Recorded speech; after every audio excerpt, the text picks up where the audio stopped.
ভালোবাসা কখনো পরিকল্পনা করে আসে না।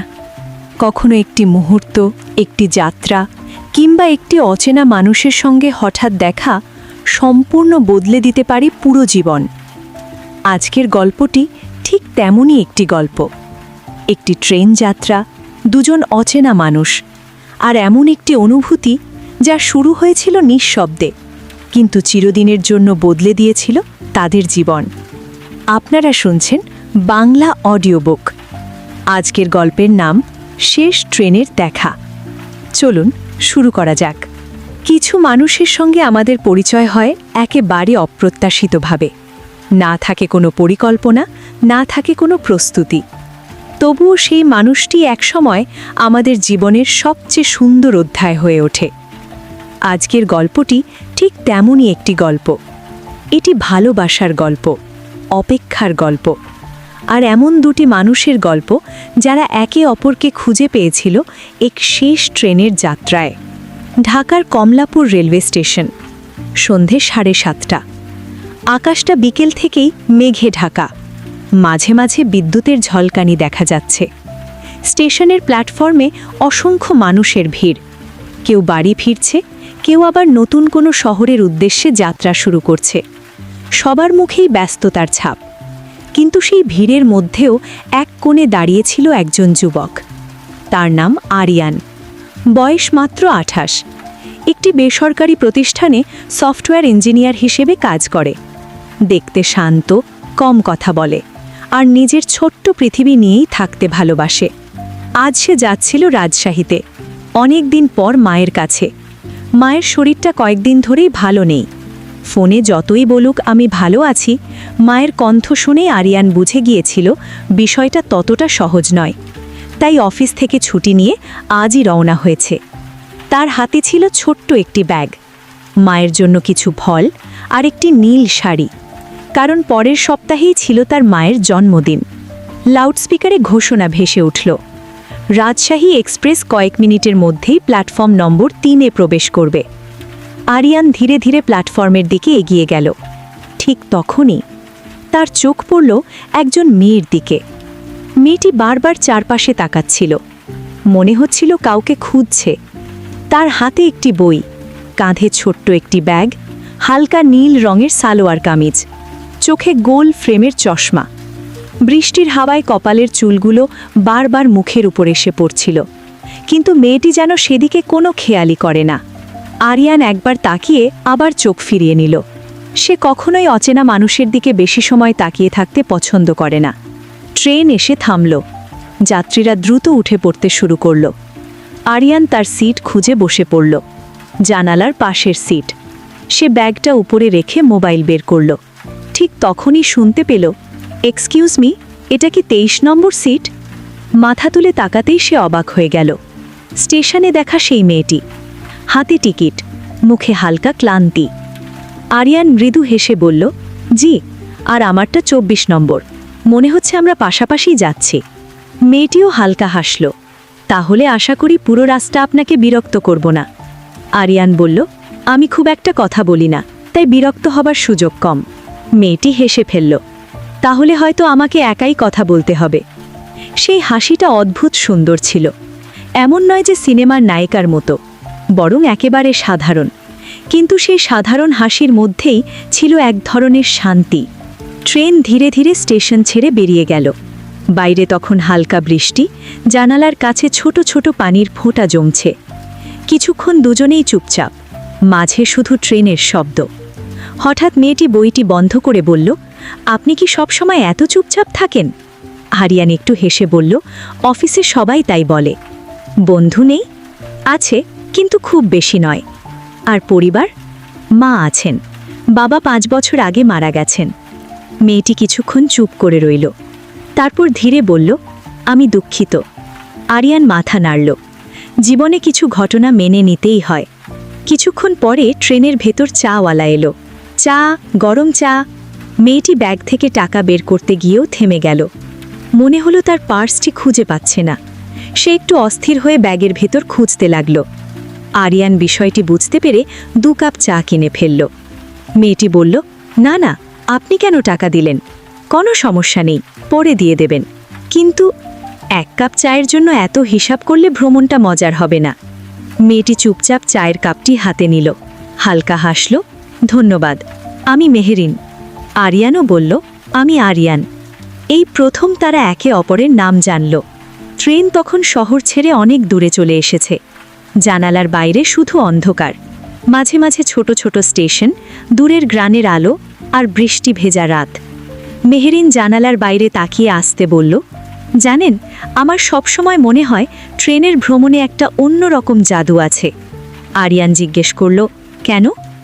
কারণ এখানে মানুষ কয়েক ঘন্টার জন্য একে অপরের জীবনের অংশ হয়ে যায়, তারপর হয়তো আর কোনোদিন দেখা হয় না। কথাটা শুনে আরিয়ান কিচ্ছু বলল না, শুধু জানালার বাইরে তাকিয়ে রইল। কিন্তু তার মনে কোথাও যেন অদ্ভুত একটা অনুভূতি জন্ম নিতে শুরু করেছে, যে অনুভূতির কোনো নাম তখনও সে জানত না। ঠিক তখনই হঠাৎ পুরো ট্রেনের আলো এক মুহূর্তের জন্য নিভে গেল। বাইরে বজ্রপাত, ভেতরে কয়েকজন যাত্রী চমকে উঠল। মেহেরিনও একটু ভয় পেয়ে অজান্তে সিটের হাতলে হাত রাখল, আর সেই হাতের ঠিক পাশেই ছিল আরিয়ানের হাত। দুজনের আঙুল এক মুহূর্তের জন্য ছুঁয়ে গেল। দুজনেই দ্রুত হাত সরিয়ে নিল। কেউ কিচ্ছু বলল না, কিন্তু দুজনের মনেই যেন এক অদ্ভুত নীরবতা নেমে এলো। সেই নীরবতাই হয়তো তাদের গল্পের প্রথম অধ্যায় লিখে দিল। ট্রেন আবার স্বাভাবিক গতিতে চলতে শুরু করল। কিছুক্ষণ আগে সেই অদ্ভুত মুহূর্তটা যেন দুজনের মনেই থেকে গেল। আরিয়ান জানালার বাইরে তাকিয়েছিল, আর মেহেরিন চুপচাপ নিজের চায়ের কাপটা হাতে নিয়ে বসেছিল। নীরবতাটা এবার আর অস্বস্তিকর লাগছিল না, বরং মনে হচ্ছিল দুজনেই যেন একে অপরের উপস্থিতির সঙ্গে ধীরে ধীরে অভ্যস্ত হয়ে উঠছে। হঠাৎ মেহেরিন নরম গলায় বলল, আপনি কি সবসময় এত কম কথা বলেন? আরিয়ান মৃদু হেসে উত্তর দিল, সবাই একই প্রশ্ন করে। তাহলে আজ আমিও তাদের দলে যোগ দিলাম। দুজনেই হেসে ফেলল। হাসিটা ছোট ছিল, কিন্তু সেই ছোট্ট হাসি বরফ গলিয়ে দিল। ট্রেন তখন একটি ছোট্ট স্টেশনে থামল। প্ল্যাটফর্মে কয়েকজন চা বিক্রেতা, ভাজাপোড়ার দোকান আর ছাতা হাতে কিছু মানুষ দাঁড়িয়ে।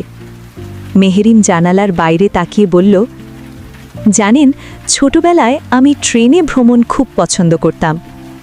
এখন আর ভালো লাগে না। ভালো লাগে, কিন্তু তখন বাবা মা দুজনেই সঙ্গে থাকতেন। এখন বাবা নেই, আর মা অসুস্থ। সবকিছু আগের মতো নেই। কথাগুলো বলতে বলতে তার কণ্ঠ একটু ভারী হয়ে গেল।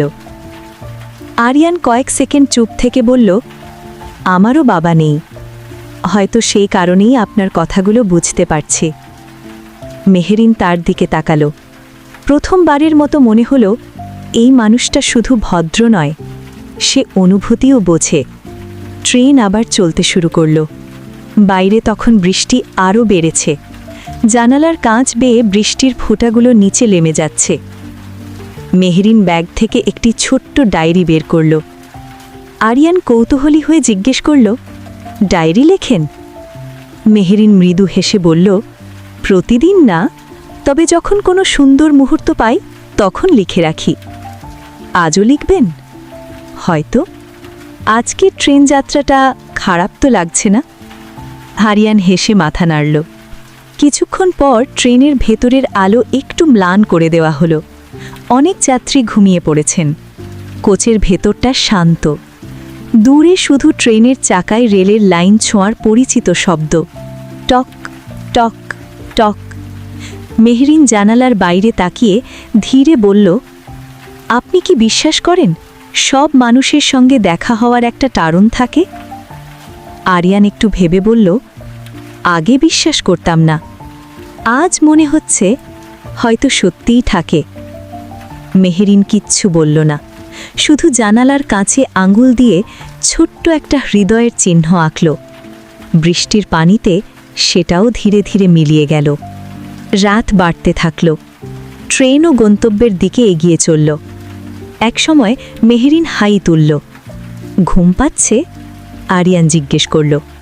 একটু। ঘুমিয়ে পড়ুন, স্টেশন এলে আমি ডেকে দেব। আপনি তো নিজেও ঘুমিয়ে পড়তে পারেন। আমি সাধারণত ট্রেনে ঘুমাই না। মেহেরিন মুচকি হেসে বলল, তাহলে আজ আপনাকে বিশ্বাস করলাম। কিছুক্ষণ পর সে মাথাটা সিটের পাশে হেলিয়ে চোখ বন্ধ করল। ট্রেনের দুলনিতে একসময় অজান্তেই তার মাথা আরিয়ানের কাঁধে এসে ঠেকল। আরিয়ান এক মুহূর্তের জন্য অবাক হয়ে গেল। সে চাইলে মাথাটা সরিয়ে দিতে পারত, কিন্তু দিল না, শুধু জানালার বাইরে তাকিয়ে রইল। তার মনে হচ্ছিল এই কয়েক ঘন্টার যাত্রা যেন খুব দ্রুত শেষ না হয়ে যায়। প্রায় 1 ঘণ্টা পর মেহেরিনের ঘুম ভাঙল। সে বুঝতে পেরে দ্রুত সোজা হয়ে বসল। আমি খুব দুঃখিত। আরিয়ান হেসে বলল, দুঃখিত হওয়ার কিছু নেই। মেহেরিন লজ্জায় জানালার বাইরে তাকিয়ে রইল। তার গাল দুটো লাল হয়ে উঠেছিল। রাত তখন প্রায় 12টা। হঠাৎ ট্রেন ধীরে ধীরে গতি কমিয়ে থেমে গেল। বাইরে ছোট্ট একটি স্টেশন, কিন্তু ঘোষণা এলো সামনের লাইনে প্রযুক্তিগত সমস্যার কারণে ট্রেন কিছু সময়ের জন্য এখানে অপেক্ষা করবে। যাত্রীরা বিরক্ত হয়ে উঠলেন। কেউ নেমে হাঁটাহাঁটি করছেন, কেউ ফোনে কথা বলছেন। মেহরিন বলল, চলুন একটু নেমে হাঁটি। দুজনেই প্ল্যাটফর্মে নেমে এলো। বৃষ্টি তখন প্রায় থেমে গেছে। মাটিতে জমে থাকা পানিতে স্টেশনের হলুদ আলো পড়ে ঝিকমিক করছে। এক কোণে একজন বৃদ্ধ ভদ্রলোক চা বিক্রি করছেন। আরিয়ান বলল, আরেক কাপ চা হবে? মেহেরিন হেসে উত্তর দিল, এইবার কিন্তু আমি দাম দেব। ঠিক আছে, আজ আর আপত্তি করব না। চা হাতে নিয়ে দুজন প্ল্যাটফর্মের বেঞ্চে বসে রইল। চারিপাশে অদ্ভুত নীরবতা। হঠাৎ মেহেরিন বলল, আপনি কি কখনো কাউকে ভালোবেসেছেন? প্রশ্নটা শুনে আরিয়ান কিছুক্ষণ চুপ রইল। তারপর ধীরে বলল, সময় হয়তো এসেছিল, কিন্তু মানুষটা আসেনি। মেহেরিন মৃদু হেসে বলল, হয়তো এখনও আসেনি। আরিয়ান তার দিকে তাকালো। সেই মুহূর্তে দুজনের চোখ একসঙ্গে মিলল। কেউ কিছু বলল না, কিন্তু অনেক অপ্রকাশিত কথা যেন নীরবতায় ভেসে বেড়াতে লাগল। ঠিক তখনই দূর থেকে আবার ট্রেনের হুইসেল শোনা গেল। যাত্রা আবার শুরু হবে, কিন্তু দুজনেই বুঝতে পারছিল এই যাত্রা আর শুধু একটি ট্রেন যাত্রা নয়, এটি ধীরে ধীরে তাদের জীবনের গল্প হয়ে উঠছে। ট্রেন আবার ধীরে ধীরে চলতে শুরু করল। আরিয়ান আর মেহেরিন নিজেদের সিটে ফিরে এলো, কিন্তু আগের মতো আর কেউ চুপ ছিল না। মনে হচ্ছিল কয়েক ঘন্টার এই যাত্রায় তারা যেন বহু বছরের পরিচিত হয়ে গেছে। মেহেরিন হালকা হেসে বলল, মজার না, কয়েক ঘন্টা আগেও আমরা একে অপরকে চিনতাম না। আরিয়ান জানালার বাইরে তাকিয়ে উত্তর দিল, হয়তো কিছু পরিচয় অনেক দিনের অপেক্ষা নিয়ে আসে। মেহেরিন কিছু বলল না, শুধু মুচকি হেসে আবার জানালার বাইরে তাকালো। রাত ধীরে ধীরে শেষ হতে আসছিল। দিগন্তে ভোরের প্রথম আলো ফুটতে শুরু করেছে। বৃষ্টিও থেমে গেছে। সবুজ মাঠের ওপর হালকা কুয়াশা। দূরে নদীর ওপর সূর্যের প্রথম আলো পড়ছে। মেহেরিন বলল, ভোর দেখতে আমার খুব ভালো লাগে। আরিয়ান উত্তর দিল, আমারও। মনে হয় প্রতিটা ভোর নতুন করে বাঁচার সুযোগ নিয়ে আসে। কিছুক্ষণ পর ঘোষণা শোনা গেল, পরবর্তী স্টেশন রাজশাহী। দুজনেই একে অপরের দিকে তাকালো। মুহূর্তেই যেন দুজনের মন খারাপ হয়ে গেল। এই যাত্রার শেষ এসে গেছে। মেহেরিন ধীরে বলল, জানেন, কিছু কিছু ভ্রমণ শেষ হয়ে যাক এটা মন চায় না। আরিয়ান হালকা হেসে বলল, হয়তো সব শেষই নতুন কিছুর শুরু। ট্রেন রাজশাহী স্টেশনে ঢুকল। যাত্রীরা একজন একজন করে নেমে যেতে লাগলেন। আরিয়ান ব্যাগ নামিয়ে মেহরিনের ব্যাগটাও এগিয়ে দিল। ধন্যবাদ, স্বাগতম। কয়েক সেকেন্ড দুজনেই দাঁড়িয়ে রইল। কেউ বিদায় বলতে পারছিল না। অবশেষে মেহরিন বলল, আচ্ছা, তাহলে ভালো থাকবেন। আরিয়ান শুধু মাথা নাড়ল। আপনিও। দুজন দুই দিকে হাঁটতে শুরু করল। হঠাৎ কয়েক কদম এগিয়েই আরিয়ান থেমে গেল। তার মনে হলো জীবনে অনেক কিছু হারিয়েছে। আজ যদি এই মানুষটাকেও হারিয়ে ফেলে তাহলে হয়তো সারা জীবন আফসোস করবে। সে দ্রুত পিছনে ফিরে তাকালো। অবাক হয়ে দেখল মেহেরিনও দাঁড়িয়ে আছে। সেও ফিরে তাকিয়েছে। দুজনের চোখ আবার এক হলো। আরিয়ান এগিয়ে গেল। একটা কথা বলতে পারি? মেহেরিন মৃদু হেসে বলল। বলুন। আমি জানি আমাদের পরিচয় মাত্র কয়েক ঘন্টার, কিন্তু মনে হচ্ছে আমি আপনাকে আরও অনেক দিন ধরে চিনতে চাই। মেহেরিন কিছুক্ষণ চুপ করে রইল, তারপর ব্যাগ থেকে সেই ছোট্ট ডায়েরিটা বের করল। একটি পৃষ্ঠা ছিঁড়ে সেখানে নিজের ফোন নম্বর লিখে আরিয়ানের হাতে দিল। সব গল্প ট্রেনে শেষ হয় না, কিছু গল্প ট্রেন থেকে নেমেই শুরু হয়। আরিয়ান হাসল। এটাই ছিল সেই যাত্রার সবচেয়ে সুন্দর মুহূর্ত। 6 মাস পরে ঢাকার একটি ছোট্ট বইমেলা। মেহেরিন একটি প্রকাশনীতে দাঁড়িয়ে নতুন বই দেখছিল। হঠাৎ পিছন থেকে পরিচিত একটি কণ্ঠ ভেসে এলো। মনে আছে? 1 কাপ চায়ের দাম এখনও আপনার কাছে পাইনি? মেহেরিন ঘুরে তাকিয়ে হেসে ফেলল। আপনি এখনও সেই হিসেব রাখেন? না, কিন্তু সেই চায়ের কারণেই তো আবার দেখা হলো। দুজনেই হেসে উঠল। সেই দিন বিটেলটা কাটল বই, গল্প আর অসংখ্য কথায়। তারপর থেকে নিয়মিত কথা, একসাথে কফি, বইমেলা, বৃষ্টির দিনে হাঁটা, নদীর ধারে বসে সূর্যাস্ত দেখা। ধীরে ধীরে বন্ধুত্ব ভালোবাসায় রূপ নিল। একদিন আরিয়ান মেহেরিনকে নিয়ে গেল তার মায়ের কাছে। মা মেহেরিনকে দেখে মৃদু হেসে বললেন, এতদিনে বুঝলাম আমার ছেলের মুখে আবার হাসি ফিরেছে। মেহেরিন লজ্জায় মাথা নিচু করে ফেলল। 1 বছর পরে ঠিক সেই দিন, ঠিক সেই সময় তারা আবার কমলাপুর রেলওয়ে স্টেশনে এলো। একই প্ল্যাটফর্ম, একই বৃষ্টি ভেজা সন্ধে। আরিয়ান পকেট থেকে একটি ছোট্ট আংটির বাক্স বের করল। আমাদের গল্পটা শুরু হয়েছিল এখানেই। বাকি পথটাও কি আমার সঙ্গে হাঁটবে? মেহেরিনের চোখ ভিজে উঠল। সে কোনো কথা বলল না, শুধু মাথা নেড়ে সম্মতি দিল। দূরে আবার ট্রেনের হুইসেল বাজল। মনে হলো এইবার ট্রেনটি বিদায়ের নয়, নতুন জীবনের পথে যাত্রার। কেউ কেউ বলে ভাগ্য মানুষকে একদিন না একদিন ঠিকই মিলিয়ে দেয়, কিন্তু সত্যি বলতে ভাগ্য শুধু দেখা করিয়ে দেয়। সম্পর্ক টিকে থাকে বিশ্বাস, সম্মান আর ভালোবাসায়। আরিয়ান আর মেহেরিনের গল্পও আমাদের সেই শিক্ষাই দেয়। একটি ট্রেন যাত্রা হয়তো কয়েক ঘন্টার ছিল, কিন্তু সেই যাত্রায় শুরু হওয়া ভালোবাসা হয়ে উঠেছিল সারা জীবনের সঙ্গী। এখানেই শেষ হচ্ছে আজকের গল্প।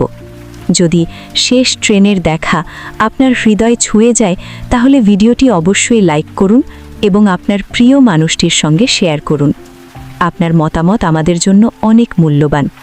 গল্পটি কেমন লাগলো, কিংবা পরবর্তী কোন ধরনের গল্প শুনতে চান, রোমান্টিক, রহস্য, ভৌতিক নাকি জীবন ঘনিষ্ঠ, তা কমেন্টে অবশ্যই জানাবেন। আর যদি এখনও বাংলা অডিও বুক চ্যানেলটি সাবস্ক্রাইব না করে থাকেন, তাহলে এখনই সাবস্ক্রাইব করুন আর বেল আইকন অন করে রাখুন, যাতে আমাদের নতুন গল্প সবার আগে আপনার কাছে পৌঁছে যায়। পরবর্তী গল্পে আবারও দেখা হবে নতুন চরিত্র, নতুন অনুভূতি আর নতুন এক যাত্রা নিয়ে। ততক্ষণ পর্যন্ত ভালো থাকুন, সুস্থ থাকুন আর গল্পের সঙ্গেই থাকুন। আল্লাহ হাফেজ।